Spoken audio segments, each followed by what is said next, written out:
Hello, we're interviewing Pastor Christian Cart, who is a chaplain at Bond University on the Gold Coast in Queensland. Good morning, Christian. We're talking about professional development. What development areas are you personally involved in to keep yourself up to date? Yeah. I think specifically in the area of chaplaincy, there's two areas that I think would apply to all. There's obviously the professional development as a Christian chaplain yourself, and every Christian chaplain would have this, hopefully. I am endorsed with Chaplaincy Australia, which is the chaplaincy arm of Australian Christian churches in Australia, and they have yearly conferences and workshops and email updates, and that's how I stay professionally up to date from the Christian chaplaincy perspective. But then depending on which industry you're in, whether it's police, fireys, armed forces, or in my case, university, there are also professional development opportunities there. And Bond University offers workshops and email updates about things concerning staff members, such as myself, who deal with the care of students. So you would recommend that chaplains should maintain that? What's the reason to do that? Well, you don't want to be a lone ranger. And sometimes it can be quite overwhelming, and it's great to have both that spiritual and professional support, knowing that you're not alone. The wonderful thing about professional development is not just the technical information and skills you learn, but also the networking, the fellowship, and the feeling of, hey, other people understand me, we can share war stories, so to say, encourage one another, and share things that others have made experience that I haven't yet, that works.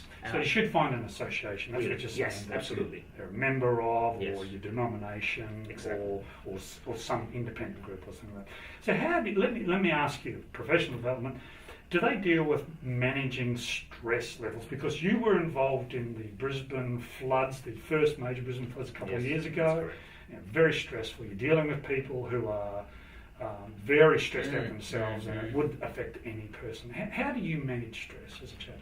Well, in that case, we always had a debrief at the end of the day in the headquarters that was set up. And does that work, a debrief? Oh yeah, like I said, it just provides closure.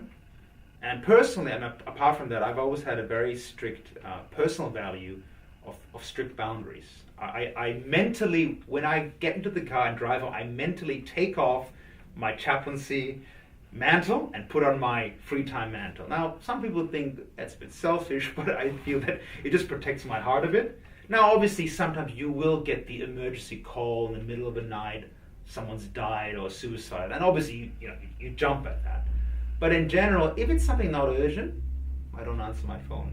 Or if it's that important, they'll leave a message. I'll check my phone message, and if it's not that urgent, I'll wait till the next day. So you're not indifferent? No, I'm not. But you control your stress, and so you don't allow it to rumble around your head. I guess the way I compare it with is when you're running. You want to pace yourself. If you run too quickly, you run out of steam and you can't finish the race. So you want to pace yourself. So you're not being selfish, but you want to be there in the long run for the people. So therefore you got to have those personal boundaries and guard your heart. And what about time management? How do you manage your time? Well, you cannot be the Messiah, as they said in the life of Brian. Jesus the Messiah. Jesus said you will always have the poor, you will always have the needy. The job is never done, and you got to realize that God is in control. You do what you can do, but you got to realize that you've got other responsibilities too. As a husband, as a father, or other areas. Okay, Christian, thank you for your time. We've been talking about professional development, part of the chaplaincy training course in module number 10.